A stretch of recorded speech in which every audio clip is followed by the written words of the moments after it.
Welcome to టీ10. ఇప్పుడు దేశం ఎదుర్కొంటున్న అనేక సమస్యల్లో నిరుద్యోగం కూడా ప్రధానమైన సమస్య. ఉద్యోగ కల్పన అవకాశాలు చేయడానికి పని లేక యువత ప్రజలు కొట్టుమిట్టాడుతున్న పరిస్థితి ఉంది. నిరుద్యోగ సమస్య మీద భారతదేశంలో ఏం జరుగుతుంది అనే విషయాల మీద మన ముందు కేవీజేఎస్ఎన్ రాజు గారు ప్రముఖ విశ్లేషకులు ఉన్నారు. ఆయనతో ఈ విషయం మీద మాట్లాడి కొన్ని విషయాలు తెలుసుకుందాం. నమస్తే రాజు గారు. నమస్కారం. భారతదేశంలో నిరుద్యోగము రోజు రోజుకు పెరుగుతుంది. దీనిపై మీ అభిప్రాయం ఏంది? ఎందుకు పెరుగుతుంది? భారతదేశంలో జనాభా పెరుగుతుంది కాబట్టి నిరుద్యోగులు పెరుగుతున్నారు అన్నది సామాన్యంగా ప్రభుత్వాలు చెప్పే సమాధానం. కానీ జనాభా పెరుగుతున్నారు కాబట్టి నిరుద్యోగం పెరుగుతుంది అన్నది కాకుండా పనిచేసే వాళ్ళ సంఖ్య అంటే 15 ఏళ్ల నుంచి 60 ఏళ్ల వరకు, అంటే మన రిటైర్మెంట్ ఏజ్ 60 ఏళ్ళు కాబట్టి, అదే పాశ్చాత్య దేశాలు అయితే 64, 62 ఇట్లా తీసుకుంటారు. అట్లా తీసుకుంటే ఈ కాలంలో మీకు నిరుద్యోగం బాగా ఉంది, దాని వల్లనే అనేక సమస్యలు వస్తున్నాయి అన్నది వచ్చింది. ఇదే కారణం మీకు ఎన్నికల్లో కూడా ఆ నిరుద్యోగ యువత చాలా అసంతృప్తితో పాలక పార్టీలకి అనుకూలంగా ఉండటం లేదన్నది కూడా వస్తుంది. అది పార్లమెంట్ ఎన్నికలైనా అసెంబ్లీ ఎన్నికలైనా అది నిరుద్యోగం వలన, అంటే పని లేకపోవడం, చదివిన తర్వాత లేదు నేను కష్టపడి పని చేయగలిగిన శక్తి ఉన్నా కూడా నాకు పని దొరకకపోవడం, అనేక అంశాలు ఈ నిరుద్యోగం పెరగడానికి ఉన్నాయి. ప్రతి ఏటా కూడా 2 కోట్ల ఉద్యోగాలు కల్పిస్తాము అని చెప్పి మోడీ గారు హామీ ఇచ్చారు. అట్లా ప్రతి ఏటా 2 కోట్ల ఉద్యోగాలు కల్పిస్తున్నప్పుడు నిరుద్యోగం ఎందుకు పెరుగుతుంది? అది ప్రభుత్వం చెప్పాలి. ఈ ప్రశ్నకి సమాధానం ప్రభుత్వం చెప్పాలి. కానీ ప్రభుత్వం ఆ లెక్కలే చెప్పటం లేదు.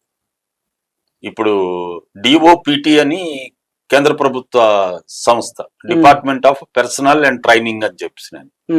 అది ప్రతి సంవత్సరం ఒక వార్షిక నివేదిక ఇస్తుంది. ఆ నివేదికలో కేంద్ర ప్రభుత్వ శాఖల్లో, కేంద్ర ప్రభుత్వ ఆధీనంలో ఉన్న శాఖల్లో, అలాగే కేంద్ర ప్రభుత్వం డైరెక్ట్ గా ఉన్న ఉద్యోగులు, ఇతర యూనియన్ టెరిటరీల్లో, ఇట్లా దేశం అంతా ఎంతమంది ఉద్యోగులు ఉన్నారు, వాళ్ళలో రిజర్వేషన్లు ఎంతమంది ఉన్నాయి, ఎంతమంది వికలాంగులు ఉన్నారు, ఎంతమంది ఎస్సీ ఉంది, ఎంతమంది ఎస్టీ ఉన్నారు, ఎంతమంది ఓబీసీ ఉన్నారు, అట్లాగే ఎంతమంది కొత్తగా 2019లో తీసుకొచ్చిన చట్టం ప్రకారం ఎకనామికలీ వీకర్ సెక్షన్స్, ఆర్థికంగా వెనుకబడిన ఈడబ్ల్యూఎస్ నుండి ఉన్నారు అనే డేటా ఇవ్వాలి. కానీ 2018 నుంచి ఈ కేటగరైజ్ డేటా రిలీజే చేయటం లేదు. ఎందుకు? అది కేంద్ర ప్రభుత్వం సమాధానం చెప్పాలి, మోడీ గారు సమాధానం చెప్పాలి. 2010 అంతవరకు ఉంది. అంతవరకు డిఓపిటి వార్షిక నివేదిక చూస్తే మీకు ఈ కేటగిరీస్ అన్ని ఉంటాయి, శాఖల వారి ఉద్యోగుల సంఖ్య ఉంటాయి, వాళ్ళ ఏజ్ ఎంత అన్నది ఉంటుంది, అన్ని వివరాలు ఉంటాయి. కానీ 2018 నుంచి, అంటే మోడీ గారు రెండోసారి ఎన్నిక కాకముందే అటువంటి డేటా అన్నది ఆపేశారు. అట్లాగే మీరు మోడీ గారు నిజంగా 2 కోట్ల ఉద్యోగాలు ఇస్తే, ఉద్యోగ కల్పనే జరిగి ఉంటే, నిరుద్యోగం అంత పెరగలేదని చెప్తే, లేదు నిరుద్యోగాన్ని మేము నియంత్రించాం, నిరుద్యోగాన్ని మేము తగ్గిస్తున్నాం, మా కారణాల వలన, మా ఆర్థిక విధానాల వలన, మేము చేపట్టిన ఉద్యోగ నియామకాల వలన అని ధైర్యంగా చెప్పాలి. దానికి బేస్ ఏంటి? మొదటి బేసు కేంద్ర ప్రభుత్వం రిలీజ్ చేసిన డిఓపిటి డేటా. ఆ డేటా 2023-24 2023-24 డేటాలో అసలు ఈ టేబులే లేదు. అంటే దీన్ని ఉద్దేశపూర్వకంగానే చేయలేదు అంటారా? మరి చేస్తే అన్ని బయటపడతాయి కదా. మరి లేకపోతే అంతవరకు ఉన్న ఆనవాయితీ ప్రకారం ఎంతమంది ఉన్నారు అన్నది ఇవ్వాలి. ఆ డేటా లేదు. దీనికి ఒక ప్రొఫెసర్ గారు మాట్లాడుతూ చెప్పారు కూడా. ఆదివాసీ సంఘంలో ఉన్న ఒక ప్రొఫెసర్ గారే ఏం చెప్పారు, ఇది 2023-24 కాదు, 2018 నుండి ఇటువంటి టేబుల్స్ ఇవ్వడం అన్నది తీసేశారు, అందువల్ల మేము డిమాండ్ చేస్తున్నాం అని ఆదివాసీ సంఘం డిమాండ్ చేసింది. మాకు ఉద్యోగాలు మీరు ఎన్ని కల్పించారు మా గిరిజనులకి, మేము గిరిజనుల్ని రిప్రజెంట్ చేస్తున్న మా సంఘం కాబట్టి దేశవ్యాప్తంగా, అందువల్ల మా సంఘం నుండి మేము కోరుతున్నాం మీరు ఆ డేటాని రిలీజ్ చేయండి అని ఒకటి. రెండోది, మీకు కేంద్ర ప్రభుత్వ లెక్కల ప్రకారం 7th పే కమిషన్ అంటే కేంద్ర ప్రభుత్వ ఉద్యోగుల జీతభత్యాలు నిర్ణయించేది 7th పే కమిషన్ ఇచ్చిన డేటా ప్రకారం మీరు 1/1/2014 అంటే మోడీ గారి దేశం అంతా యూపీఏకి వ్యతిరేకంగా ప్రచారం చేస్తున్నప్పుడు డేటా తీసుకుంటే కేంద్ర ప్రభుత్వంలో ఉన్న ఉద్యోగుల సంఖ్య అప్పుడు 1/1/2014 నాటికి 33,01,536 మంది ఉన్నారు. 33,01,536 మంది. దాంట్లో అదే నివేదికలో మొత్తం ఉద్యోగుల సంఖ్య ఎంత ఉండాలి, ప్రభుత్వం ఆల్రెడీ ఆ సంఖ్యని అనుమతి ఇచ్చింది అని అంటే రిక్రూట్మెంట్ చేయడం, కొత్త ఉద్యోగాలు ఇవ్వడం కోసం రిక్రూట్మెంట్ చేయడానికి. అవును. సో దాని లెక్కల ప్రకారం అంటే ప్రభుత్వం అనుమతి ఇచ్చిన ఖాళీలు నింపడానికి ఆ ఖాళీలు ఎన్ని ఉన్నాయి అని అంటే అప్పటికే 1/1/2014 నాటికి 7,47,101. ఇది ఒక డేటా. అదే 7th పే కమిషన్ లో ఇంకో విషయం కూడా చెప్పారు వాళ్ళు. అంటే ప్రభుత్వంలో ఉన్న ఉద్యోగుల ఏజ్ ప్రొఫైల్ అంటే వాళ్ళ వయసు ఎంత ఉంది, ఎంతెంత వయసులో వాళ్ళు ఉన్నారు అన్నది కూడా ఇచ్చారు. దాని లెక్క ప్రకారం తీసుకుంటే ఈ 10 ఏళ్లలో అంటే 24 జనవరి నాటికి ఈ 10 ఏళ్లలో 9,47,586 మంది ఆ డేటా ప్రకారం రిటైర్ అయ్యారు. ఎందుకంటే మనకి 2014 60 ఏళ్లే ఉంది, 2024 కూడా 60 దాన్ని ఏమి మార్చలేదు, పెంచలేదు. సో ఈ 10 ఏళ్లలో 9,47,586 మంది ఉద్యోగులు రిటైర్ అయ్యారు. మళ్ళీ వాటిని నింపలేదా? ఇవన్నీ కదా లెక్కలు. ఇవన్నీ నింపుంటే మరి ఇప్పుడు ప్రభుత్వం పార్లమెంట్ లో చెప్పింది మా దగ్గర 2023 నాటికి అనేక పత్రికల్లో వచ్చాయి 2023 నాటికి కేవలం 31 లక్షల మంది ఉద్యోగులు ఉన్నారని చెప్పిన అదొక భాగం. 31 లక్షల మంది. కానీ ఆ 31 లక్షల్లో కూడా డేటా లేదు. ఇంకోటి, మోడీ గారు వచ్చిన తర్వాత కొత్త ప్రయోగాలు చేశారు. అంటే పాత వాజ్పేయి గారు తీసుకొచ్చిన ఒక ఎంప్లాయ్మెంట్ పథకం అయితే ఫిక్స్డ్ టర్మ్ ఎంప్లాయ్మెంట్ స్కీమ్ అని, దాన్ని కొనసాగిస్తూ దాన్ని తీసివేయకుండా మోడీ గారు కొత్తగా ఏం తీసుకొచ్చారు అని అంటే అప్రెంటిస్ విధానం అని చెప్పి. అంటే ఉద్యోగం అన్నది శాశ్వత ప్రాతిపదికన కాకుండా అప్రెంటిస్, ఇది ఎందులో తీసుకొచ్చారు, అన్ని రంగాల్లోకి తీసుకొచ్చారు. అప్రెంటిస్ అన్నది నార్మల్ గా మ్యానుఫ్యాక్చరింగ్ కంపెనీస్ లో ఉంటుంది, కానీ దాన్ని మొత్తం తీసుకొచ్చారు. ఇప్పుడు కొత్తగా అదొకటి. ఇది కాక మోడీ గారు చెప్పింది లేటరల్ ఎంట్రీ అని, అంటే పెద్ద పెద్ద పైన ఉన్న పోస్టుల్లో లేటరల్ ఎంట్రీ ఎవరైనా తీసుకురావచ్చు, వాళ్ళకి అనుభవం అక్కర్లే, వాళ్ళు ఏ టెస్ట్ పాస్ అయ్యి రిక్రూట్ అవ్వక్కర్లే, ఆ శాఖలో వాళ్ళకి నైపుణ్యం అక్కర్లే, అనుభవం అక్కర్లే, ప్రైవేట్ అంటే తీసుకొచ్చారు. Lateral entry joint secretary cadre తీసుకొచ్చారు. మీకు ఇట్లా అంటే పెద్ద పెద్ద పోస్టుల్లో అంటే ఆయనకు అనుకూలంగా ఉన్న వాళ్ళని తీసుకొచ్చే పద్ధతి కూడా తీసుకొచ్చారు. ఎట్లా ఉండేది? ముందు అసలు ఆ పద్ధతే లేదు. ఎవరు ఉండేది ఆ పోస్టుల్లో? ఆ పోస్టుల్లో ఉద్యోగి ఐఏఎస్ గాని, ఐఏఆర్ఎస్ గాని, ఐపీఎస్ గాని, యూపీఎస్సీ ద్వారా ఎన్నికైన వాళ్ళు, సెలెక్ట్ అయిన వాళ్ళు, అట్లాగే అనుభవం కలిగిన వాళ్ళు, అందులో కూడా అనుభవం కలిగిన వాళ్ళు. జాయింట్ సెక్రటరీ స్థాయికి వెళ్ళాలి అని అంటే కనీసం 20-25 ఏళ్ల అనుభవం ఉండాలి ఆయన ఉద్యోగంలో చేరిన తర్వాత. ఇప్పుడు ఎవరిని తీసుకొస్తున్నారు? డైరెక్ట్ గా బయట నుంచి తీసుకొచ్చారు. అది కొత్త విధానం. బయట నుంచి అంటే మీరు అవ్వచ్చు, నేను అవ్వచ్చు, మోడీ గారికి నచ్చిన వ్యక్తులు ఎవరైనా అవ్వచ్చు. ఏమైనా అంటే దానికి ఏం చెప్పారు అంటే ఆ రంగంలో వాళ్ళు నిష్ణాతులుగా ఉన్నారు, అందువల్ల వాళ్ళని తీసుకొచ్చి చేస్తున్నామని. సో ఇది ఒక కొత్త విధానం, ఇది ఒక భాగం. నిజంగా మోడీ గారే మీరు అన్నట్టు ఖాళీలు నింపుంటే, ఆయన ఎన్నికల్లో ఇచ్చిన వాగ్దానం ప్రకారం సంవత్సరానికి 2 కోట్లు ఇచ్చి ఉంటే, 2 కోట్లు కూడా కాదు, 1 కోటి ఇచ్చి ఉన్నా మీకు నిరుద్యోగుల్లో ఇంత కోపం ఎందుకు వస్తుంది? అది ఆయన గమనించి 3వ సారి ఎన్నికైన తర్వాత ఆయన పథకాలు తీసుకొచ్చారు కదా. ఉపాధి కల్పన కోసం నేను ఇన్ని వేల కోట్ల రూపాయలు నేను తీసుకొస్తున్నాను, ఇగో ఈ 3 పథకాలు తీసుకొచ్చానని మొన్న పార్లమెంట్ లో కూడా చెప్పారు. మరి ఉపాధి లేదు, నిరుద్యోగులు ఎక్కువ మంది ఉన్నారని కదా ఇది స్పష్టంగా తెలియజేస్తుంది. అందువల్ల మోడీ గారి మాటల్లోనే ఇవన్నీ ఉన్నాయి. మీరు ఇంతకు ముందు ఆదివాసీ ప్రొఫెసర్ ఒక ఆయన అడిగాడు మా ఉద్యోగాలు ఎన్ని సంఘం, ఉన్నాయి ఆదివాసీ సంఘం. ఆ, అడిగారు అని చెప్పారు. అసలు వాళ్ళు రిజర్వేషన్ ఉంది వాళ్ళకి, ఎస్టీలకు ఎస్సీలకు ఉంది.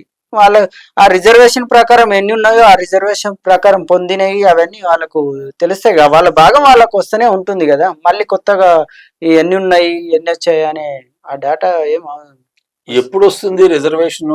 ఉమ్, అసలు వేకెన్సీ వస్తే, ఉమ్, అసలు ఖాళీలే నింపకపోతే, ఉమ్, నేను చెప్పిన లెక్కలు అవే.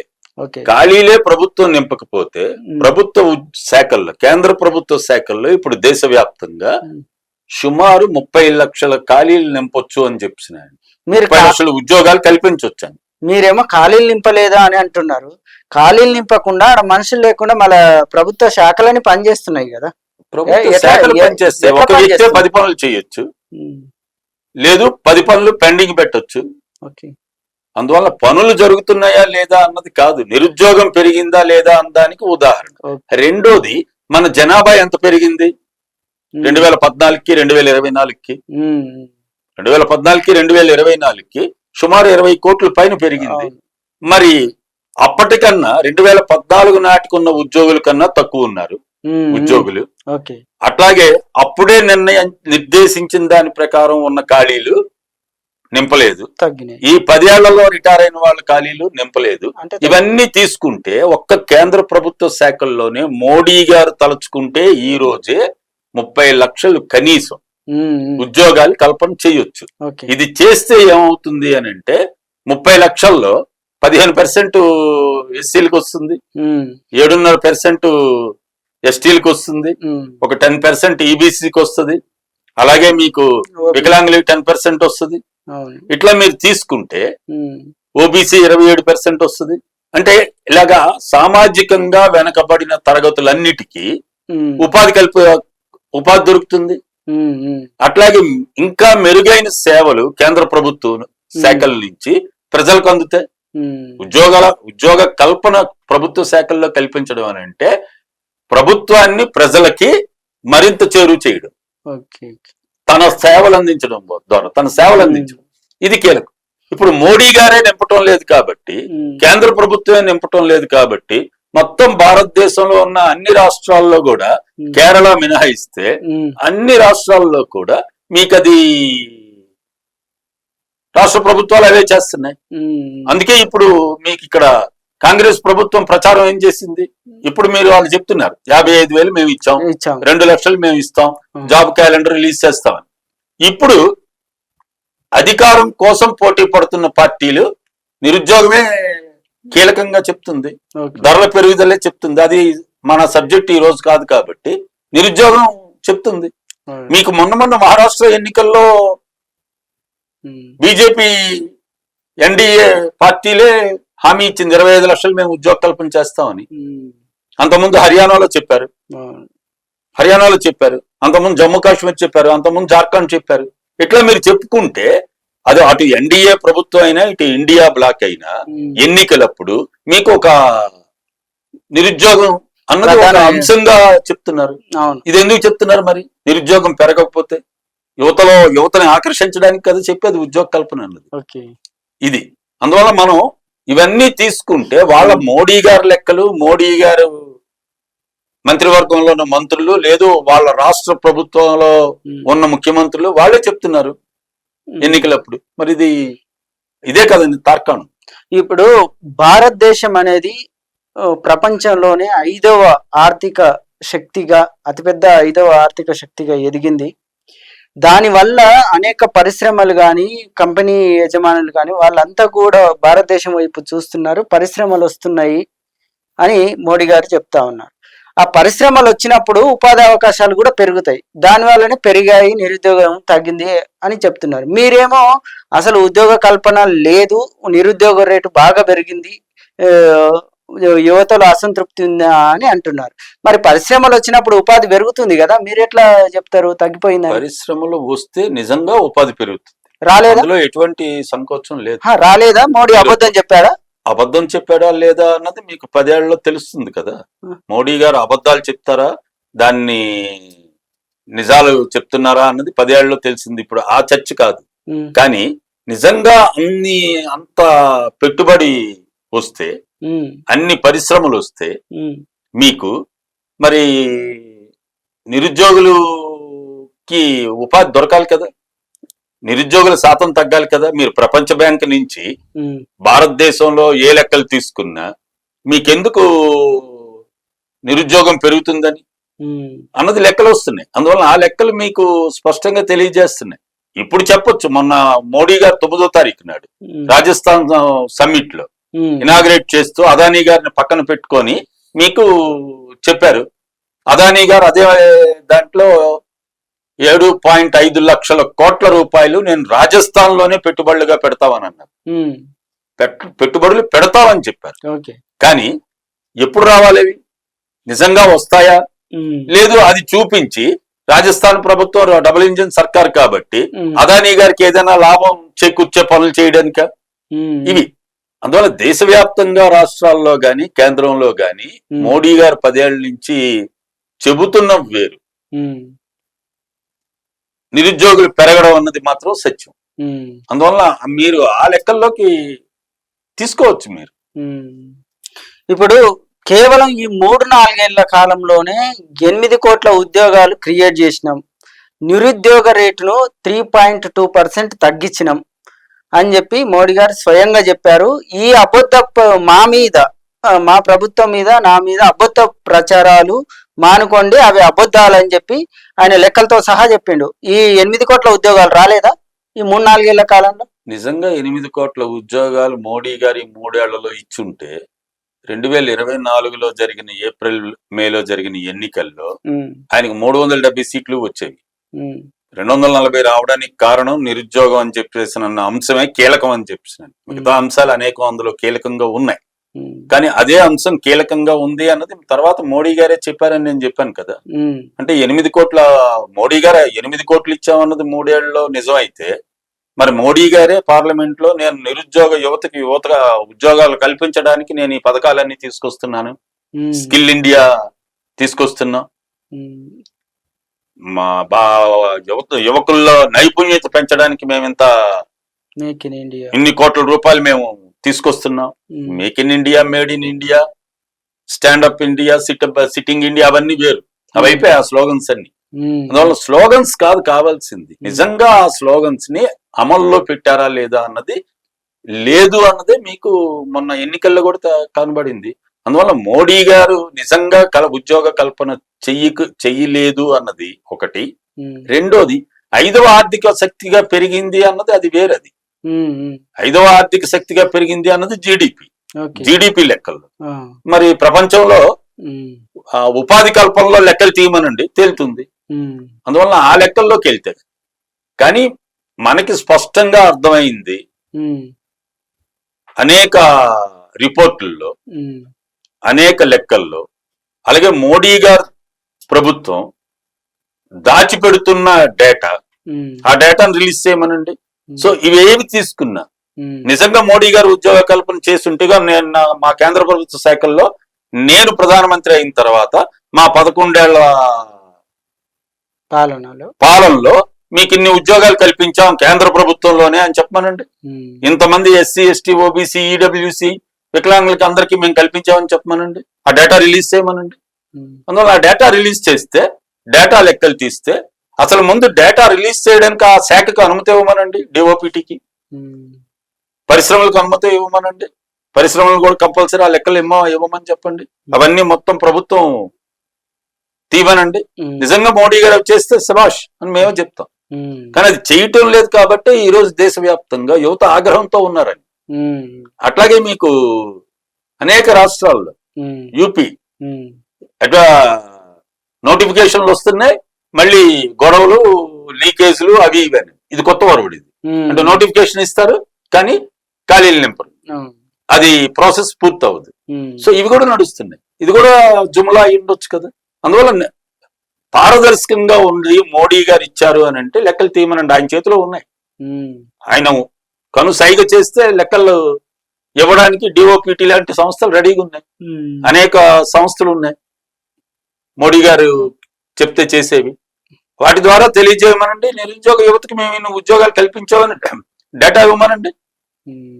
అందువల్ల అది కావాలి మనకి.